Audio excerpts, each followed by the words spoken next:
ये क्रोध ही उपासक को नष्ट कर देता है। पूज्य श्री उड़िया बाबा जी महाराज ने कहा कि 1 महीने डट के भजन करे और किसी कारण से एक बार कस के क्रोध कर ले तो 1 महीने का भजन खत्म हो जाता है, 1 महीने का भजन निष्प्रभावित हो जाता है। 12 महीने में अगर 12 बार हमने क्रोध कर लिया तो साल भर का भजन चौपट हो गया। यहाँ दिन में 12 बार होता है, साल में 12 बार की तो बात थोड़ी थोड़ी देर में नाराजगी आ जाती है।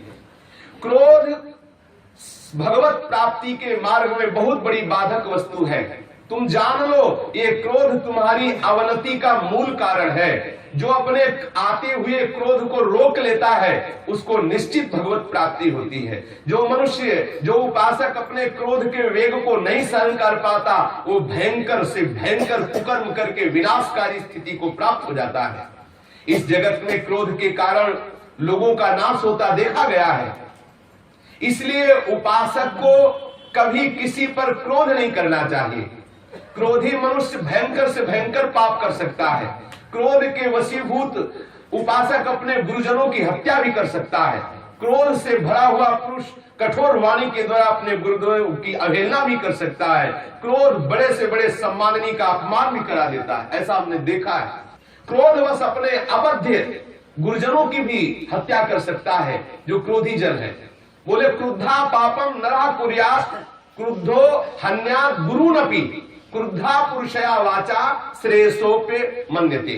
इसलिए हे भाई, उपासक को कभी भी किसी भी स्थिति में क्रोध नहीं करना चाहिए। क्रोधी कोई भी गंदा से गंदा कार्य कर सकता है। क्रोधवश अवध्य पुरुषों की हत्या कर सकता है। क्रोधवश मानो न जाने क्या क्या कर सकता है। इन दोषों को देखते हुए जब उपासक के हृदय में क्रोध प्रकट हो तो तत्काल मौन हो जाए और वहां से हट जाए। जिस जगह से क्रोध प्रकट हो रहा है चुपचाप सह जाए। क्रोध सहने में ही कल्याण है। क्रोध आएगा तो हमारे हृदय को जलाएगा और जो उस क्रोध की जलन को सह जाएगा वो पवित्र हो जाएगा, वो भगवान का प्यारा बन जाएगा। क्रोध करने वाले पुरुष के प्रति जो बदले में क्रोध नहीं करता, समझना, क्रोध करने वाले पुरुष के प्रति जो बदले में क्रोध नहीं करता, वो अपने को और दूसरों को भी महान भय से बचा के परम कल्याण करने वाला बन जाता है।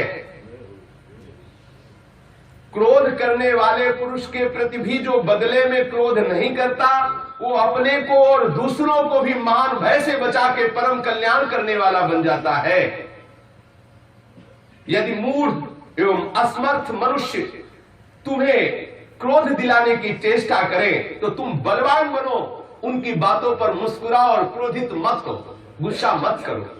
क्रोध करोगे तो आपका भजन नष्ट होगा। अपने चित्त को वश में रखने की सबसे बड़ी औषधि है मौन हो जाना। यदि कोई गाली दे रहा उस समय निश्चित मौन हो जाना चाहिए, बिल्कुल मौन हो जाना चाहिए, चल देना चाहिए। यदि सामर्थ्य न हो वहां खड़े रहने तो बिल्कुल चल देना चाहिए, सुनना ही नहीं चाहिए क्या कह रहा है। जो उपासक परम शक्तिशाली होकर भी नीच पुरुषों के द्वारा दिए हुए अपमान को सह लेता है और क्रोध नहीं करता है, देवता उसके चरणों की वंदना करते हैं। समस्त लोक परलोक में वो जय का भागी होता है और वो महा आनंद को प्राप्त होता है। इसलिए बलवान या निर्बल कोई भी तुम्हें सताने की चेष्टा करे तो तुम क्षमा भाव को धारण करना, कभी क्रोध को स्वीकार मत करना। साधु सदैव क्रोध पर विजय प्राप्त करता है। संतों का यह मत है कि क्षमा को ही सदैव धारण करना चाहिए। क्षमाशील पूरे संसार पर विजय प्राप्त कर लेता है। झूठ को सत्य से जीत लो, क्रोध को क्षमा से जीत लो, क्रूरता को दयालुता से जीत लो। यदि ऐसा जीत लिए तो तुम महात्मा कहे जाओगे। दूरदर्शी उपासक वही है, वही तेजस्वी उपासक है जो दूसरों के द्वारा किए हुए अपराध पर भी क्रोध नहीं करता। जो लाख उपाय करे पर क्रोध ना आवे तो समझ लो भगवान के नजदीक पहुंच चुका है। वो तत्वदर्शी महात्मा भगवान के नजदीक पहुंच चुका है। जब लाख उपाय किए जाए उसको क्रोध लावे, जैसे एकनाथ जी कितना उपाय किया। एक तो गंगा स्नान करके जब आते तो थूक देता ऊपर से, मलेच्छकुल का थूक देता कहते हैं। 100 बार थूका, 100 बार गंगा, 1-2 बार थूकने के बाद अपने लोग तो चढ़ जाते ऊपर और उसको पीटते जाके, तुम्हें दिखाई नहीं दे रहा हम गंगा स्नान करके आ रहे। 100 बार थूकले पर भी वो 100 बार गंगा स्नान करे, अब तो रहा नहीं गया। वो ऊपर से उतर के साष्टांग दंडवत किया। एकनाथ जी ने कहा क्या बात हो गई? बोले मुझ अपराधी को क्षमा करें, हमने 100 बार आपके ऊपर थूका, आपको परेशान। बोले भैया आप जैसा उपकारी तो कोई होगा नहीं। दिन में बहुत वो 2 बार गंगा स्नान करते, प्रातः और शाम। आपकी कृपा से 100 बार गंगा स्नान हुआ। आपके चरणों में प्रणाम, आप ऐसी ही रोज कृपा किया। अब बोलो क्रोध की कई जगह है, कई क्रोध की जगह। कुछ तो चंडाल चौपड़ी बैठी रहती थी एक चौतरे पे, और एक लात जी को किसी भी तरह गुस्सा में ऐसा उपाय सोचते थे। एक ब्राह्मण आया, बोले हमारे को कुछ रुपए की आसक्ति, बोले 200 रुपया देंगे, जाओ एक नाथ जी को गुस्सा दिला दो बस। उनको बोले अभी जाते जाते गुस्सा, वो जूता पहले उनके पूजा गृह में चले गए। उन्होंने आसन दिया और बैठाला, बड़े प्यार से भगवान का चरणामृत दिया, प्रसाद दिया, कोई नाराजगी नहीं। उसको लगा कि ये बड़े विचित्र, सोचा था कि जूता पहन के अंदर जाएंगे तो जरूर डांट लगा देंगे। ठाकुर जी के पास बिना जूता पहन, वो सब में ठाकुर देखते थे, इसलिए नाराज के इसलिए किया। जिस समय अतिथि सत्कार के लिए भोजन की थाली लगाई गई, पत्नी परोस रही थी भोजन, तो वो आसन से उठा, पत्नी की पीठ में ऊपर लद गया जाके। बोले अब नाराज होंगे, इसलिए तो नाराज हो। तो उन्होंने कहा संभालना संभालना। बोले हमें बेटे को संभालने का अभ्यास है, आप चिंता मत करें। एकनाथ जी की पत्नी ने कहा मुझे बेटे, वो बेचारा रो पड़ा, कई उपाय किए लेकिन रो पड़ा। तो उन्होंने पूछा क्यों रो रहे? बोले हमारे 200 रुपया मारे गए। बोले कैसे मारे गए? तो उन्होंने बताया वहां बैठे हुए लोगों ने कहा था कि आपको नाराज कर दे तो 200 रुपया मिल जाता, आप नाराज ही नहीं हो रहे, मैं क्या करूं? बोले आके बता देते, पहली बार में नाराज हो जाते। उन्हें 200 रुपया। इतने महात्माओं के ऐसे ऐसे उदाहरण है कि लोगों ने कितना उनको क्लेश दिया लेकिन कभी नाराज नहीं हुए। करत जे अनसहन निंदक तीनों पैन, महाप्रभु श्री हरिवंश चंद्र जी के लिए मंगल में श्री सेवक जी ने गान किया है। जो उत्पन्न हुए क्रोध को अपनी विवेक बुद्धि से दबा लेते हैं, वो निश्चित श्री भगवान के समीप पहुंच चुके हैं। क्रोधी मनुष्य किसी कार्य को ठीक ठीक नहीं समझ पाता है, वो ये नहीं जान पाता कि क्या मर्यादा है, क्या करना चाहिए, क्या नहीं करना चाहिए। इसीलिए क्रोधी मनुष्य अपने गुरुजनों को भी कटवचन बोल देता है। क्रुद्धो गुरुन क्रुद्धस तुदत्यपि, बोले हंत्यवध्यानपि क्रुद्धो, क्रोधित होकर के गुरुओं की हत्या कर देना, गुरुजनों को कठोर वचन बोल देना, गुरुजनों को पीड़ा पहुंचाना। इसलिए उपासक को सदैव इस क्रोध रूपी दुश्मन से निपटना चाहिए, क्षमा रूपी अस्त्र से।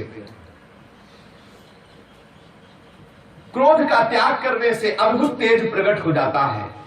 क्रोधी पुरुष कभी भी अपने भजन को संचय नहीं कर सकता, भजन का संचय नहीं कर सकता, उसका तेज नष्ट हो जाता है। वो महान दुस्सह क्लेश से युक्त हो जाता है जो क्रोधी होता है।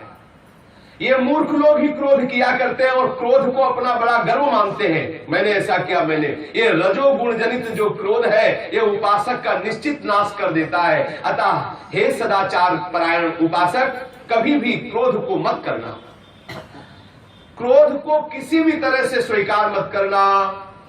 यदि कोई अपने को सतावे, अपने को क्लेश दे, अपना अपमान करे, या कोई निंदा करे, कोई मारे, या किसी भी तरह से ये भगवान श्री कृष्ण ने भी एकादशी स्कंद में उद्धव जी को कहा है, गला पकड़कर बाहर निकाल दे, ऊपर मूत दे, थूक दे, मारे, बांधे, पीटे, निंदा करे, अपमान करे, लेकिन हे उद्धव उसको सह जाना चाहिए। तो उनका यह सहना तो बड़ा कठिन। तभी तितिक्षु ब्राह्मण की कथा सुनाई श्री भगवान ने।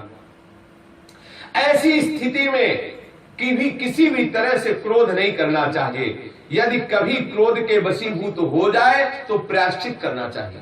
आज मुझसे गुस्सा आ गई, मुझे क्रोध हो गया, अब मैं 2 दिन भोजन नहीं करूंगा और निरंतर जप करूंगा, और फिर ऐसा नियम ले कि कभी क्रोध नहीं करूंगा। जो मारने वाले के प्रति भी क्षमा रखता है और स्वयं उसको नहीं मारता, जो अनिष्ट करने वाले के प्रति भी हित की भावना रखता है, वो श्री कृष्ण को अपने अधीन कर लेता है। ये क्रोध महापापी है। पिता पुत्र को मार सकता है, पुत्र क्रोधित होकर पिता की हत्या कर सकता है, पति पत्नी की हत्या कर सकता है, पत्नी पति की हत्या कर सकता है। हन्युर्हि पितरः पुत्रान् पुत्रश्चापि तथा पितॄन् हन्युश्च पतयो भार्या पतिन भार्यास्तथैव च। ऐसा महापापी ये क्रोध है। पुरुष को सभी आपत्तियों में क्षमा भाव रखना चाहिए। क्षमाशील पुरुष ही पूरे संसार पर विजय प्राप्त कर लेता है। जो बलवान पुरुष होकर के भी दूसरे के द्वारा दी हुई गाली को सह जाता है और क्षमा कर देता है, जो अपने क्रोध को काबू कर लेता है, वो मानो पूरे विश्व को विजय प्राप्त कर, पूरे विश्व को विजय कर लिया, जीत लिया, अपने अधीन कर लिया। प्रभावशाली वही है जो कभी क्रोध न करे।